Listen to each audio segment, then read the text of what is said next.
Clench your butt cheeks because today we have some massive news out there. We got update on that Battlefield going free to play. We got Bobby Boy in the news. We got Xbox creator opening himself up, and he actually revealed the fact that he was gonna get fired at one point. That's some massive news. We're gonna be talking about it. We got Ubisoft in the news. We got a lot to go over, so let's just get right into it. I do news videos, reaction videos every single day, so hit the subscribe bell, and shout out to every single one of you for almost 2,000 likes on the last video. I never do numbers like that. So free social credits for everybody who smashes like on this video. But coming in at number 9, Ubisoft, and Ubisoft. Now, Ubisoft is developing Notre Dame on Fire, a location-based VR escape game that will give the players a chance to save the Notre Dame Cathedral from the fire that broke out in 2019. My guy, Ubisoft is back at it again with the storylines. Now, at this point, my guy, you know that chick that was selling like farts in a jar? Ubisoft, you could make NFTs. Chase those NFTs! Shout out to the homie Gino for adding me in this situation.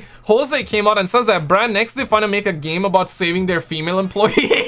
I mean, damn, okay? The streets are not stopping. Homie's asking, yo, what's next? This VR game, I really cannot say these words on the YouTube. Otherwise, my nuts will be clipped. And then you got my boy Martin saying, what the Last of Us HBO series. First of all, shout out to the homie for adding me in this situation. Secondly, the Last of Us HBO series has cast Storm Reed as Riley. Now, we're not talking about Riley Reid, okay? Like, just come back to planet Earth. We're talking about Storm Reed as Riley, okay? We also have Horizon Forbidden West, and we're hinting that it's gonna be 86 gigs on PS5. 86 gigs, yo, that's gonna be a fat boy. That's gonna be eating a lot of calories. I'm not sure if the homies are gonna be able to have 86 gigs of free space on the console or not, because listen, can a brother perhaps like lower it a little bit, or maybe perhaps we could get like a terabyte SSD for a Sony pony out there that's like 20 bucks, because nowadays, god damn, these SSDs cost a kidney, my guy. Can a brother perhaps get these free SSDs with these game releases as well? Smash the like button if you agree. And also, I'm gonna be risking my life with this news, and listen, man, I'm gonna be getting my tag mask on because I know that the Sony ponies are around the front lines.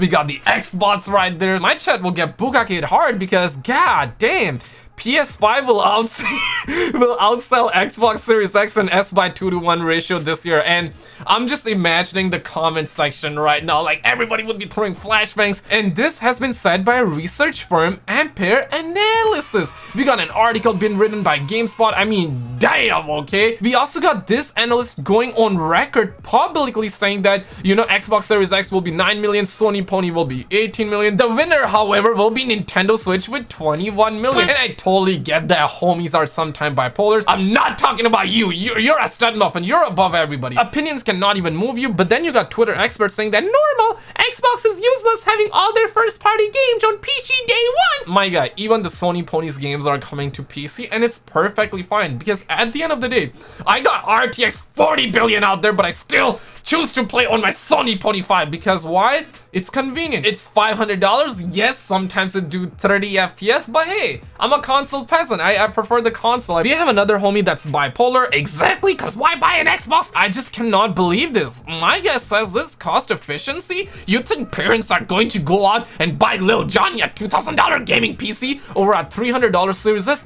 Somebody give this man a Benji. My guy, I remember like 6 months ago, a year ago, it was a dumpster fire. People were not stopping. People were looking to gang each other. People were dropping German suplexes out there. People were doing tombstone pile drivers. And right now, I feel like the homies are growing up. Young ones are on a come up. And another man, bro, I just cannot believe it.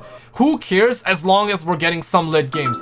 Somebody give this man a Benji as well. My guy, 6 months ago, it was not like that. And I'm pretty sure you guys are enjoying the views. If you are, smash the like button. But listen, I really feel like that homies are on a come up. And as a society, we're kind of growing up. So it's not that bad. Xbox, but Call of Duty is PlayStation lifesaver. No. Grown men fighting over consoles. Yes, I take everything I said. I take back everything. Damn, okay, this story is massive. Somebody just, apparently Xbox creator nearly got fired after saying gaming is like doing Easter eggs. I really cannot be saying these words here on YouTube, ladies and gentlemen. But this happened back in 2011. Now we're hearing this from Kotaku, and this was reported today. After 20 years, we're still talking about it. damn, okay? Because back in 2001, one of the key creators behind the original Xbox console, Seamus Blackley, he compared gaming to doing Easter eggs. Apparently, this didn't go over well with Bill Gates. So the homie Bill Gates was around. He was like, I'm pretty sure Bill Gates is not able to do helicopters with his Willy anymore. I mean, that happens after a certain point in life, okay? It's gonna happen to you. It's gonna happen to me eventually, okay? It is sad but true, okay? Facts don't care about feelings, ladies and gentlemen. But apparently Bill Gates and other high-ranking Microsoft employees, they were big mad, and he nearly got fired for that quote. I mean, he's just talking about emptying the Colgate. It's not that serious, my guy. This just happened recently, and 2 years ago, back in 2019, Dina was like, what about those of us who got to interview you as expound on your theory of how gaming is like doing Easter eggs, which my editor would not let me put in a story no matter how I tried. And he was like, you know, I got in a lot of trouble for saying that. It was an argument for multiplayer gaming online,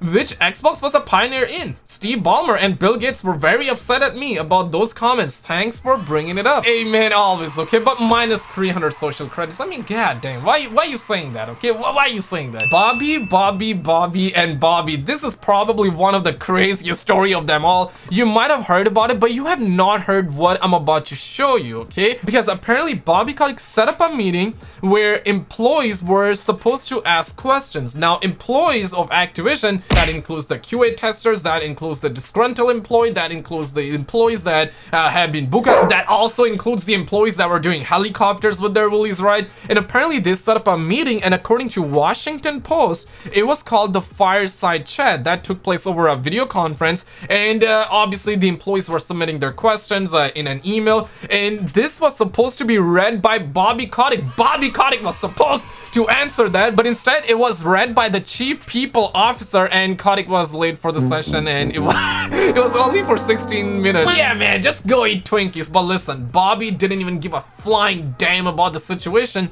So much so that employees submitted questions about gender discrimination. Obviously, the baddies over at Activision, they were doing the male employees were doing Easter eggs with them, or they tried. In fact, some of them did without consent, right? The Raven QA testers are also going on a strike. They were asking those questions, but Bobby never answered those because he gotta maintain that social credit situation, right? Yeah, go chase social credits and get them all, okay? Also, we have an update on that Battlefield going free to play situation. Tom came out and obviously he reported the fact that EA is very disappointed with Battlefield, and we're like 2 months in, okay? I know that yesterday I said that 3 months, but it's only been 2 months, okay? And now there's talk about the fact that Battlefield can go free to play. Tom made a video and he released new information, and essentially he spoke with his source and some analysts, and he also consulted with lawyers out there, because everywhere you look, the homies are bipolar right now, and understandably so, right? Because the homies want their refund, and if the game goes free to play, it's gonna be a massive slap to the people that bought the game. As for me, don't feel bad, because listen, I've been burned many times, and this is just another one of those situations. And buying that game was a tax write-off for me, right? So don't feel bad for me. I'm pretty sure y'all are like, yo, get the F on. Nobody's gonna feel bad about you, son. But at the end of the day, the homies want their refund. And apparently the lawyer is saying that from a legal standpoint, there will be no refund. And I'm sitting here, I'm like, yo, motherfuckers really thought that they will be getting a refund. No refund, okay? They have your money, you're not gonna get your refund. But essentially, Tom is saying that they're looking to make Portal free to play. And as we speak, they're talking behind the scenes, and they're not sure what, where, how, what will they make it free to play. They're really not sure, but it looks like that they will make Portal free to play because Hazard Zone don't care.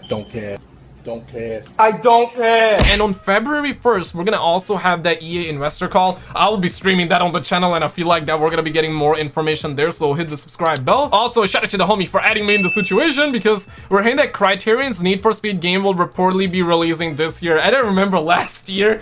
People were firing Dopey. Everybody was shaking because, listen, they said that Criterion would be working on Battlefield, and we're gonna be delaying Need for Speed because we need more resources for Battlefield, right? They did that, Battlefield just came out, and now it is about Need for Speed. And as Shigeru once says, a delayed game is eventually good, but a rushed game is forever bad. But if the game is delayed twice or more, it's probably still gonna be a buggy, unfinished mess. Lamau. But coming in at our #1 spot, our most anticipated gaming story of them all, you might wanna sit down for this one. And before we get into this one, I also uploaded a reaction video earlier today. We were bonding. Apparently this chick goes gang on that, but you might want to sit down for this one, ladies and gentlemen. Honestly, nothing is really crazy today, but this is still good news. We're not talking any meme news today, but apparently Yoshida got his hands on the Steam Deck early and he's playing God of War. My god, this brings me back to the PSP days. But click on this video on the screen and I will see you right there. Just click it, man. You're gonna